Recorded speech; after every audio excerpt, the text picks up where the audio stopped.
I heard a lot about what was going on with Shedeur Sanders coming into the draft. And I will contest to you, I will proclaim to you on national television that so much of what happened to Shedeur Sanders at draft day to drop to the 144th pick, a fifth rounder, when initially he was projected to be a top 2 or 3 quarterback taken in the draft, for all of that to happen to him, that was a slight, those were people that were hell bent on making sure that Deion Sanders didn't get his way. And they went and they punished his son to punish him. Deion knows it. I know it. Anybody with sense know it. We've all heard it covering this league. Let's get something straight right out of the gate. This wasn't just another Stephen A. hot take for ratings. What Stephen A. Smith said on national television wasn't typical barbershop talk or some click-driven narrative. This was one of the biggest sports personalities in America accusing the NFL of orchestrating a coordinated effort to punish Deion Sanders by tanking his son's draft stock. Let that sink in. A top analyst, plugged into the league with contacts at every level, said teams were hell-bent on making sure Deion didn't get his way, and they did it by burying Shedeur Sanders on draft day.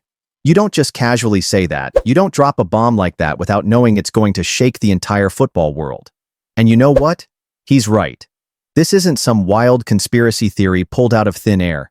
It makes too much sense. Because tell me how a quarterback like Shedeur Sanders, one who threw for over 3,200 yards, 27 touchdowns, and only 3 interceptions in his final college season, falls all the way to the 5th round. We're not talking about a raw project from some tiny program who needed a year on the bench. We're talking about a polished passer with NFL bloodlines, elite poise under pressure, and a football IQ that scouts praised as pro-ready. Yet 143 names came off the board before him. Really? That's not a coincidence. That's a message. And this is why Stephen A.'s claim matters, because he's saying out loud what a lot of people in league circles whisper behind closed doors, that the NFL has a Deion Sanders problem. That Coach Prime's personality, his outspokenness, his refusal to play by the league's unwritten rules didn't just rub people the wrong way. It made them vengeful. And if you think NFL decision-makers won't let personal grudges bleed into personnel decisions, you haven't been paying attention. This is a league where protecting the shield often comes before doing what's right for the players. But here's where it hits even harder. If Stephen A. is right, Shedeur Sanders' draft day wasn't just a fall. It was a fall orchestrated by billion-dollar franchises using his future as a pawn in a power play against his father. That's not only unfair, it's disgusting. And when you connect that to Jimmy Haslam's bizarre draft day comments, openly admitting the Browns weren't even considering Shedeur until some Saturday morning conversations changed everything, the pieces start lining up. Something bigger was at play here. So now the question isn't whether Shedeur slid because of team needs or positional value. The question is, how deep does this go? How many people in those draft rooms saw Shedeur as more than a prospect, saw him as leverage against Deion? And if that's the case, what does that say about the integrity of this league? Because if Stephen A. is telling the truth, this isn't just about one quarterback. This is about the ugly side of NFL politics that players rarely talk about but always feel. And trust me, it changes everything about how we look at Shedeur's journey from here. And if you think that was the end of the story, oh no. What's happening in Cleveland right now makes this even more twisted. Here's where this story takes an even more frustrating turn. Because while the headlines are all about Stephen A.'s conspiracy, what's happening on the ground in Cleveland makes you wonder if he's actually right. Let's look at this quarterback room. Joe Flacco, the 39-year-old vet, steady, experienced, and yeah, a Super Bowl MVP. He's been the safe pair of hands in Cleveland. Then there's Kenny Pickett, the so-called reclamation project, a first-rounder who Pittsburgh gave up on after 2 seasons.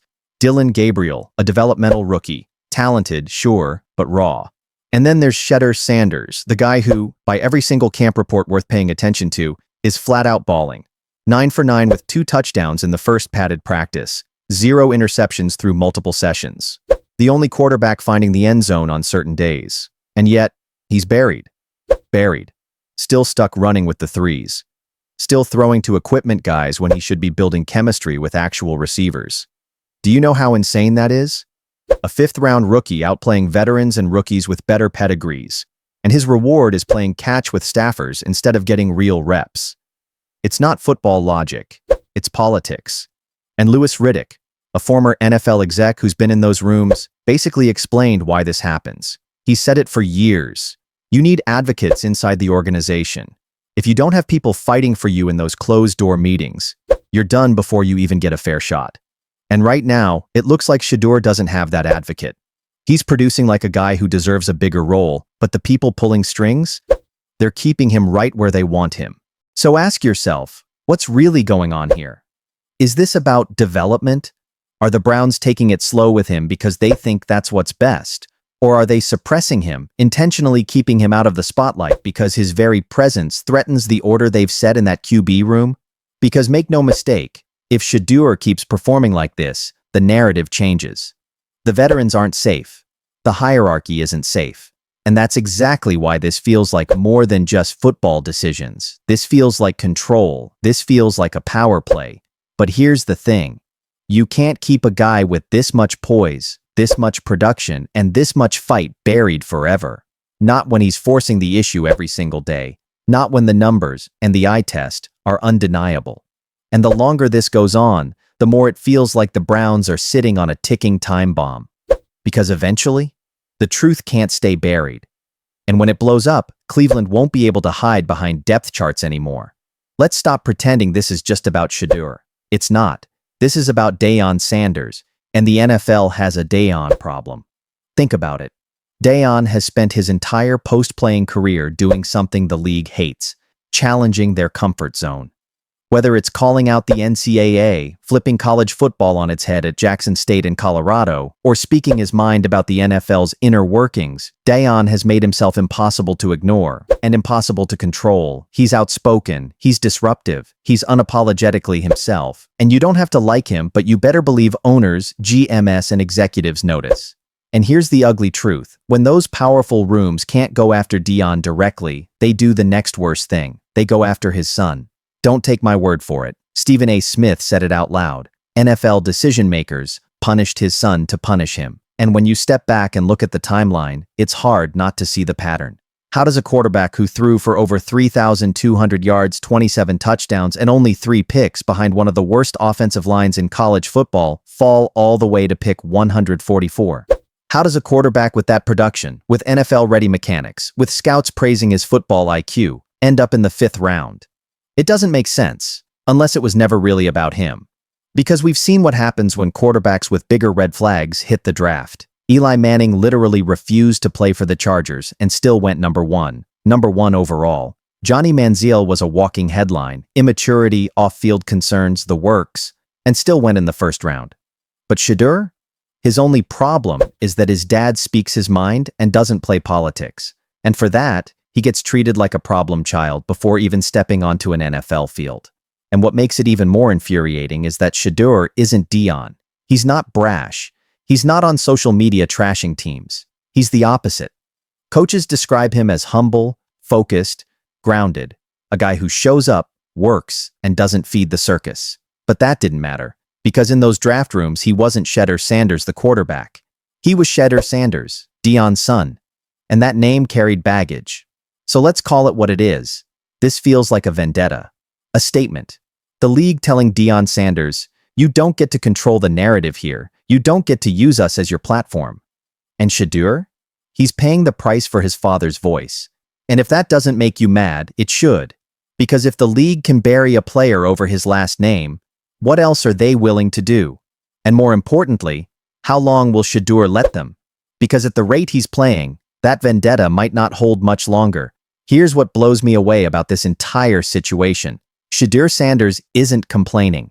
He isn't throwing shade at the organization. He isn't running to the media to air out his frustrations. No. This kid is showing more composure than most veterans would under the same circumstances.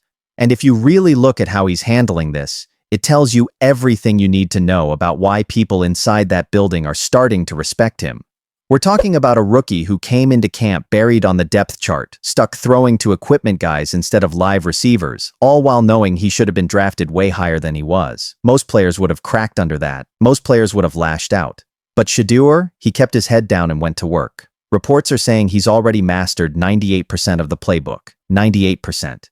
That's not just, I know where the receivers line up. That's audibles. That's protections. That's pre-snap adjustments. That's preparation, like you're already quarterback one. And it's not just about knowing the plays, it's how he's carrying himself.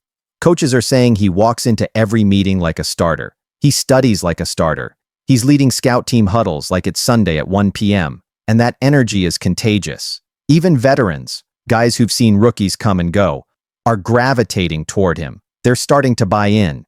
Because when Shedeur steps on that field, the offense feels different. There's command, there's rhythm, there's purpose. And then there's the detail that almost no one is talking about. Deion isn't at camp, not because he doesn't want to be there, but because Shedeur told him not to come. Let that sink in. A 22-year-old kid in the middle of what looks like a political hit job telling his father, one of the most famous and outspoken men in football, to stay away so he can fight his own battles. That's not immaturity. That's not arrogance. That's grace. That's understanding the weight of the situation and choosing to shield his father from it instead of using him as a crutch. And that's what makes this story so powerful. Shedeur Sanders isn't just surviving this unfair treatment. He's turning it into fuel. He's proving that he doesn't need handouts, special treatment, or a PR campaign to justify his place in the league. All he needs is a football, a playbook, and an opportunity. The question is, how much longer can the Browns keep ignoring that? Because at this rate, Shedeur is not just earning respect, he's forcing their hand. And if they give him the chance, we might just see all that quiet preparation explode into something nobody in Cleveland, or the NFL, saw coming. Here's the reality. Whatever you think about Stephen A's conspiracy claim, it doesn't stay theory for long if Shedeur keeps doing what he's doing. At some point, numbers become undeniable. At some point, you stop looking at where a guy was drafted and start looking at what's happening on the field. And if Shedeur Sanders keeps stacking clean practices, commanding huddles, and outperforming veterans, then this conversation stops being about potential. It becomes about proof. And that's where this gets really uncomfortable for the NFL. Because if Stephen A is right, if Shedeur's draft slide wasn't just evaluation, but a calculated punishment for who his father is, then the league isn't just guilty of sleeping on a player. They're guilty of letting politics rob a young man of his rightful shot. They're guilty of playing games with careers. And if Shedeur breaks through despite that, that's a scarlet letter on every front office that let it happen. But here's the thing. Cleveland can't run from this much longer. You can't keep a guy completing nearly 73% of his passes buried on the third team. You can't keep giving him scraps while older, slower, less productive arms get all the first team work. Not if you want to win. Not if you want to keep the locker room's respect. Because players notice. They know who can really play. And if this continues, Kevin Stefanski won't be able to hide him behind depth charts and veteran politics. And if Shedeur gets that shot, if they finally let him take meaningful snaps with the ones, build chemistry with Amari Cooper, feel the speed of real first-team reps, then buckle up, because we could be watching the birth of one of the greatest underdog stories this league has ever seen. A fifth-round pick, written off as Deion's kid, carving his own name into NFL history. That's why this moment matters. This isn't just about Cleveland's depth chart. This is about the entire NFL facing a reckoning. How many times have we seen talent buried because of pride, politics, or pettiness?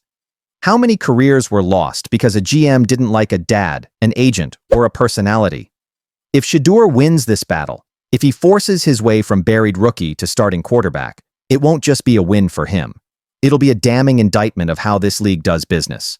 So I'll leave you with this. Are we witnessing the NFL's next big reckoning? Or are we about to watch another promising young quarterback get swallowed by the system? Because one way or another, the truth is coming, and Shedeur Sanders is the one holding the mirror.